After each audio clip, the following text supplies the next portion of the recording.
मिशोवरती मी एक वस्तू बघितली होती जिचा फ्रीजमध्ये ठेवण्यासाठी उपयोग केला जातो आणि तिथे मी एक इमेज देखील बघितलं होतं. तर अगदी टापटीप आणि सुटसुटीत असं त्यांचं फ्रीज लावलेलं होतं. म्हटलं घरातच काहीतरी जुगाड करून आपल्याला देखील हे असं करता येतं का बघूया.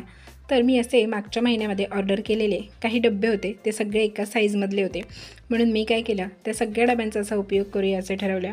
आणि आता माझ्या फ्रीजचा हा लुक आहे, बघू शकता. हे 2 डबे वेगवेगळ्या कलरमधले आहेत, पण एकाच आकारातले आहेत. ते मी वरती आणि खाली राहणारा जो सगळा पसारा होता, जो दार ओपन केल्यावरती पाया पडायला येत होता, तो सगळा मी त्या डब्यांमध्ये टाकला.